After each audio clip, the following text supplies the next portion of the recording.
بسم اللہ الرحمن الرحیم۔ شروع اللہ کے نام سے جو بڑا مہربان نہایت رحم والا ہے۔ جب مصر فتح ہوا تو مسلمانوں نے ایک روز ایک عجیب معاجرہ دیکھا کہ مصری ایک نہایت ہی حسین و جمیل لڑکی کو سجا سنوار کر دریائے نیل میں ڈالنے لگے ہیں۔ مسلمانوں نے انہیں ایسا کرنے سے روک دیا اور ان مصریوں کو ساتھ لے کر فاتح مصر حضرت عمرو بن العاص رضی اللہ تعالیٰ عنہ کی خدمت میں پہنچ گئے اور سارا قصہ بیان کیا۔ اہل مصر نے حضرت عمرو بن العاص رضی اللہ تعالیٰ عنہ سے کہا کہ ہمارے ملک میں کاشتکاری کا دار و مدار دریائے نیل پر ہے۔ ہمارے ہاں یہ دستور ہے کہ ہر سال ایک حسین و جمیل کنواری لڑکی دریا میں ڈالی جاتی ہے۔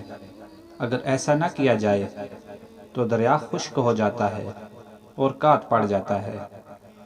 تاہم حضرت عمرو بن العاص رضی اللہ تعالیٰ عنہ نے اس کی اجازت دینے سے انکار کر دیا اور اہل مصر کو سختی سے اس غیر انسانی ظالمانہ رسم سے روک دیا۔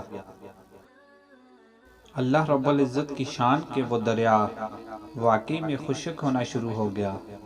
حضرت عمرو ابن العاص رضی اللہ تعالیٰ عنہ نے یہ سارا واقعہ حضرت فاروق اعظم رضی اللہ تعالیٰ عنہ کو لکھ بھیجا۔ جواب میں آپ رضی اللہ تعالیٰ عنہ نے تحریر فرمایا کہ دین اسلام ایسی وحشیانہ و جاہلانہ رسموں کی اجازت نہیں دیتا۔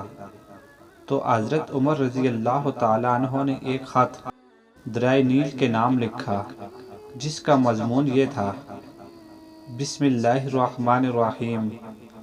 یہ خط اللہ کے بندے عمر بن خطاب رضی اللہ تعالیٰ عنہ کی طرف سے نیل مصر کے نام ہے۔ اگر تو اپنے اختیار سے جاری ہے تو بے شک جاری نہ ہو، لیکن اگر تو اللہ کے حکم سے اختیار سے جاری ہوتا ہے تو پھر میں اللہ سے دعا کرتا ہوں کہ وہ تجھ کو جاری کر دے۔